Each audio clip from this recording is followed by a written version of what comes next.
week started off with big questions about Donald Trump's campaign, and they go on, especially now that we know how much money the Trump campaign has in the bank. The latest campaign finance reports came out. Trump has about $1.3 million of cash on hand. Hillary Clinton has $42 million. In a moment, NPR's Mara Liasson will look past that huge gap to see what else Republicans are worried about. First to Manhattan, where Donald Trump spent part of the day reaching out to a population that's been vitally important to recent Republican campaigns, evangelical Christians. He met with a large group of evangelical leaders in a closed-door session, and NPR's Sarah McCammon was one of the reporters allowed to sit in on that meeting. She's on the line from New York. And Sarah, what did all those leaders hear from Donald Trump today? Well, before addressing the whole group at this hotel in Times Square in New York, Trump met with a smaller group of about 40 leaders or so. I was not in on that meeting, but we do know from a video tweeted by one of the participants, Reverend E.W. Jackson, that Trump wondered aloud about Hillary Clinton's faith.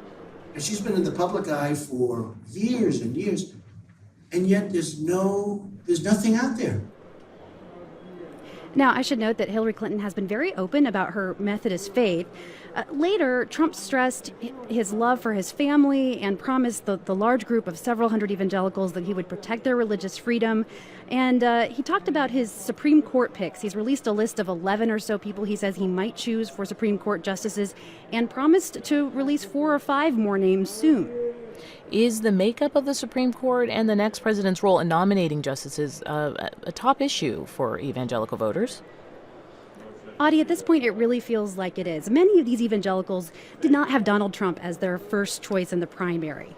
But at this point, it's a choice between him and Hillary Clinton in many people's minds, or a third-party candidate. And what Mark Gonzalez told me, he's the head of the evangelical group Hispanic Action Network. He said for him, immigration is still a really big concern about Trump. But, quote, we have decided at the end of the day where the rubber meets the road is the Supreme Court. And so he said issues like abortion and same-sex marriage are, the biggest issues for him. And on that issue, Donald Trump has been making overtures to the gay community in his speeches. Is that something that worries this group of evangelicals? Yeah, it's a concern I heard today from a lot of them. At one point during the large group discussion, Donald Trump was asked basically for his take on these conscience questions, basically like should businesses be required to bake cakes or sell flowers to same-sex weddings if they're conservative Christians who disagree with that. And he more or less sidestepped the question other than to say that his judges would be better in those kinds of cases than judges appointed by Hillary Clinton. And that really was a big message today, that it's him versus Hillary Clinton. Then at a press briefing later in the day after Trump had left, protesters interrupted a couple of times and stood up and asked some of these evangelical leaders when they would, quote, take responsibility for their positions on LGBT issues and linked some of those positions to hate crimes, even the shooting in Orlando. And just a few seconds left, the reaction from the room in the end? Overall, fairly positive, but they say it's a continuing conversation with Donald Trump.